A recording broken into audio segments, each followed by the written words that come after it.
All right, now it's time to turn our attention to this Saturday. The UFC returns to our nation's capital, beautiful Ottawa, Ontario, Canada, and they're bringing a phenomenal main event. It's Donald Cowboy Cerrone against this man, Raging Al Iaquinta, who is joining us from the airport en route to Ottawa. This is incredible. Al, look at those guns. Wow, how are you? Oh yeah. Keep it down. You saw it. They're gonna pop up out of nowhere. We don't need that. I'm looking strong, Yes. How you feeling feel? Good. How are you feeling mentally, physically? Everything's great. Everything's great. Just hanging out at the airport. This is the fun time. Now it's fun. The last couple of days have been like the last 3 days. The hard training's done. Just like staying healthy. So now the fun part. I just enjoy getting to the airport, hanging out at the bar, glass of water here. At LaGuardia, they have these things. You see them? Oh yeah. You can't order from like the bartender. You have to order from these things. I'm not drinking alcohol right now, but sure, I hope if not. I was, yeah. I don't know. I think they should go back to the old way. Well, there's no personal connection there, right? I know, yeah. I don't like it. Al, can I ask, is it true? Who do we have here? Oh, Aljamain. Suzuka. Hey guys, how are you? What the fuck? Nice to see you all. Bon voyage. Is this true, Al? In your illustrious career, this is the first time that you join us on the. Usually, you join us on the Monday after your victories. Is this the first time you join us on the Monday before? That can't be true, right? I think so. Whoa. This is the. I think so. Yeah. I'm all about the anti-superstition. So. Okay. Normal people would be like, "Oh, I can't go on before because I never do that before," and so we'll do it this time and see how it goes. Okay. And just to confirm, you If are I still lose, fighting. I'm blaming you. You are still fighting this weekend, though, right? Because on Twitter, I think you got people a little worried Saturday night. Yeah, I don't know. I think, should I go? You think? Should you what? Should I go? Go to the fight? Yes, of course. Oh, okay. Yeah, I'll go. I was thinking about it. Thinking about what? Not going? What are you talking about? Why? Do you think I should go? Go where? I don't know what's happening right now. I'm kidding. Of course I'm going. Of course. Okay. I'm at the airport. I've trained for like 6.5, 7 weeks hard, Ariel. Okay. I just play around sometimes, Oh, I know. I love it. But I get a little crazy. It does feel like the Greg Hardy stuff really does bother you, right? And I respect you for saying what you're saying, but it really feels like it gets under your skin just seeing the placements and the opportunities that he's getting. Definitely. Absolutely gets under my skin. If you're in a co-main event, you have to fight a co-main event fighter. That guy he fought was not a co-main event fighter. If you want to fight a guy like that, you do it on the first fight of the night. And then the fans can watch you work your way up, to the co-main event. And the prelims will get just as much viewers as they would at the co-main event. I mean, are people really watching it? I don't even know. Maybe I'm not in touch with. I don't really watch football, so I don't really know the guy, but I don't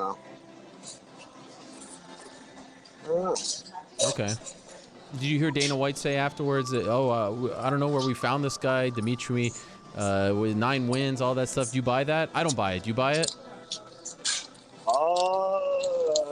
I mean, he was 9-2. Yeah. So, I mean, you got to watch video of the guy and realize that he's an absolute putz, Okay. All right. There's got to be, it's like, I don't know, they just gave that guy a win on a co-main event when there's guys that have been working their whole lives for, the guy's a great athlete, I'm sure, you know what I mean, but he's not put in 1/1,000,000th of the work that anybody in the UFC should have. And I think it changes the value of the entire structure of everything. makes people think that, oh yeah, anyone could do this. You could just, if you're any NFL player can just get into the UFC. Any WWF guy can just sign up and take a couple of Muay Thai classes and maybe train for like a year or two and then get in there. But I don't know.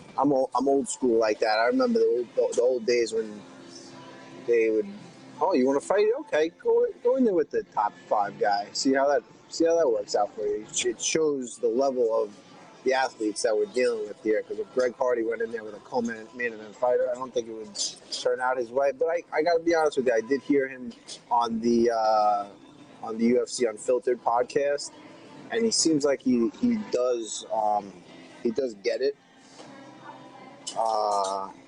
As far as like the training and everything, but it seems like he's just a beginner. He's just starting out, and he's a heavy-handed, strong guy with a good work ethic, but he's definitely not maybe he is a co-main event fighter. I don't know, but we'll never know if they keep him like that. I think he's got to work. I think you work your way up. Well, do it the right way. Forget co-main event. You know who's a main event fighter? Raging, freaking Al Iaquinta this Saturday, Don Cerrone. Yes, and for me, Al, this represents, correct me if you feel otherwise, this represents maybe the most important fight of your career. In many ways, even more so important than the Khabib fight, because that just happened in 24 hours, and it was just such a, this is that step up that you've been looking for. Main event, spotlights on you, going up against a veteran who's fought for the belt before. Do you feel like this is the step up, this is the big step up that you've been looking for, that you've been searching for? Yeah, absolutely. I mean, I don't know. I think every fight is going to be like that leading up, and this is the one that's going to, he's been, Donald Cerrone, the Cowboy has been around forever. He's been fighting the best for a really long time at 170, at 155. Everyone knows him. I was at his fight in Brooklyn, and he got the biggest pop out of any fighter. They announced his name, and that crowd went crazy. He's a fan favorite. The people love him. So there's going to be a lot of eyes on this fight, and I really think it's a great fight for me, stylistically, like mentality-wise, everything. It's a good one for me for sure. What do you like about it from a stylistic standpoint? I think, technically, I'm there with him in every aspect. I think I'm just a newer. I feel like the guys that I'm training with are on the breaking edge of training and technique. I'm training with young, up-and-coming guys that are, was in Muay Thai and kickboxing and boxing. I'm training with the best, the guys that are seeking out the best knowledge, and I'm just absorbing it all from them jiu-jitsu wise. I'm training with guys that are doing things that, they're at the cutting edge of the sport. And my experience is at an all-time high. My youthfulness, my hunger, my drive is all coming together at the right time. And I think that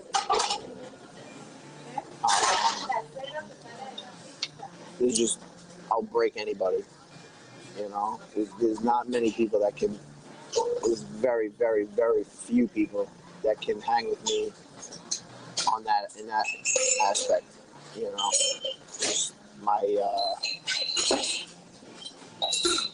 I'll push through anything. So that's not even a thought in my mind. The later the fight goes, the better it is for me. But I think in the beginning of the fight, it's going to be, no matter how it goes, I'm getting the hand raised.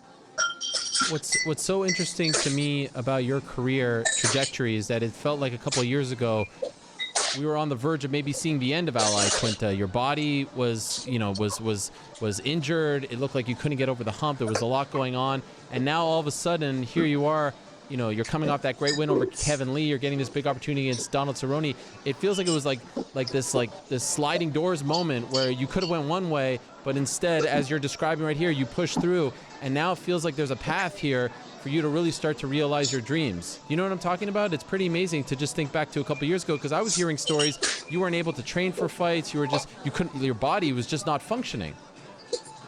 Yeah, it was a crazy time. It's been a crazy ride, but it's just it's the fight of life. It's the fight. It is life. You know what I mean? You come through adversity and you push through it, and sometimes there's guys in fights. And I've always been this way. I've always thought in the wrestling matches. I remember even before I kind of like studied up on the mentality of a fighter and stuff like this. I just remember wrestling as a kid and being like, "Wow, this guy's tough. How am I gonna win?" And it was just in my mind, "How am I gonna win? How am I gonna win?" And somehow I would win. And I think I didn't even know that there were people in the world that would be like, "Oh, I can't win." That was like their mentality. And now I'm just discovering that that's even like a possibility for someone to think that way.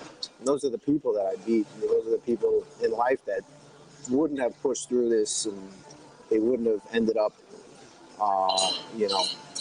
where I'm at if they had the obstacles that were put before me.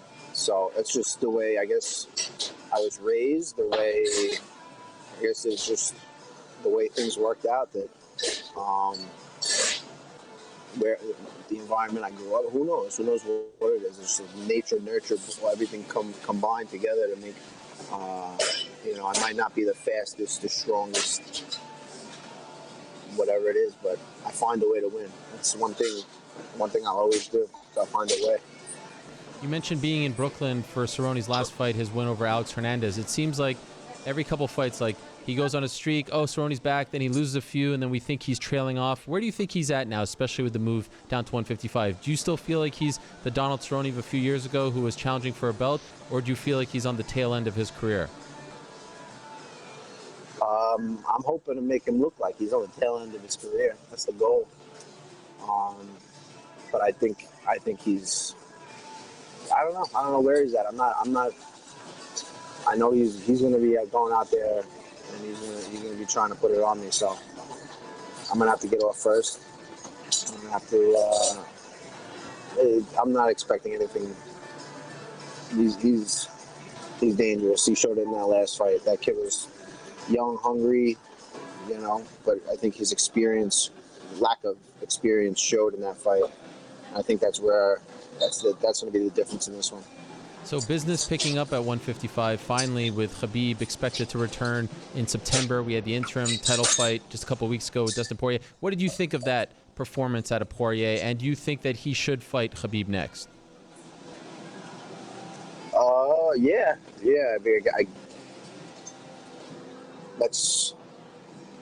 I mean, it doesn't matter what I think. That's what's going to probably happen. It looks like, but I would have liked that. I would have liked to have that fight. It seemed like, I don't know. I think it would have been a little bit of a different fight if it was me. I mean, Max is a great fighter, a great champion at 145. I think he came up to 155, and he maybe was just a little behind as far as the power. But I mean, his cardio, he pushed through and kind of came back in the later rounds of that fight. So no, I think Dustin's he's definitely deserving. It's going to be a great fight. I think he does possess the ability to get that win over Khabib, but it's going to be the odds. If I was going to bet on it, I'd put my money on Khabib. You see Khabib coming after me for saying your fight against him was close? You see this hate that I'm getting for backing you up? Well, I can see it both ways. It was definitely come on, Al. Where's the backup? I got your back here. You're leaving me out to dry. No, I agree with you 100%. Oh, thank you. I agree with you 100% always. Al. Thank you. It was. If you look at the scorecards, it might have been a little not as close as it was a closer fight than the scorecards, and it was a closer fight than give me a little, give me a little preparation for that. Yeah, it's just totally different now. But you're right. It was close in a lot of ways. Okay. You've been to Ottawa, correct? I have never been. I've been to Toronto and Montreal, but never Ottawa. Okay. So you did the media in Toronto recently, correct, for this fight? I saw you doing so. Okay. Wow. You've never been to our nation's capital. You know this is the capital of Canada, right? I'm looking forward to it. I'm gonna enjoy fight week with downtime. Oh, there we go. Represent Ariel. Represent. Okay. Sorry. It's a beautiful city, Al. You're gonna love it. The people are so nice. I mean, it's really rich with history. It's a great town. What is the one most fascinating thing that I should do while I'm there? You have to go to the Parliament. That's our White House. It's there. Oh, excellent. I'm going to put in a call to Prime Minister Justin Trudeau, our guy, that I think he should personally meet you. You are now, in my opinion, Cowboy is Mr. All-America. Yeah, it's all well and good. You are an honorary Canadian. You're from Long Island, and that's closer to Canada than wherever he lives in Denver. So for me, you're an honorary Canadian. I think Justin Trudeau, the Prime Minister of Canada, should meet you, wish you well. Maybe Thursday, Friday, I'll set it up. You go to the Parliament, you and the crew from Long Island. Bring everyone but Matt Serra because we don't want to embarrass the U.S. and get it done, all right? Are you down with that? Oh, man. I'm down, but Sarah's coming. Come on. I don't know if I could pull those kinds of strings. I think he's the Prime Minister. The Prime Minister, Justin Trudeau, yeah. He's gonna love Matt Serra. Come on, everyone loves Matt Serra. Al, if you have some downtime, our Prime Minister once sparred Vanderlei Silva in a boxing match. No joke. Before he was Prime Minister. This guy's legit. This is my kind of guy. Yes. This is good. Yes. That's the guy. Yeah, there we go. I'm liking this. He's okay. So I will make that happen for you. That sounds like the guy that should be running things. According to some people. In any event, I know you have a flight to catch here. I know you have to board any second. I do appreciate you doing this. I'm looking forward to this fight, May 4th this Saturday on ESPN Plus. The return of Raging Al.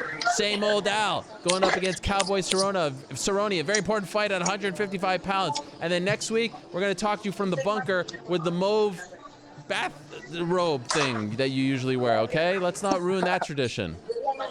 Absolutely. Let's do it. Okay, don't break your phone. Keep it going. Safe travels. No, please don't do it, Al. Don't do it. There he is. All right. I can't do it. I need this phone. I'll see you, Ariel. Much love, Al. Safe travels to you and the team. There he is. Al Iaquinta this Saturday, Ottawa. Huge fight in the lightweight division.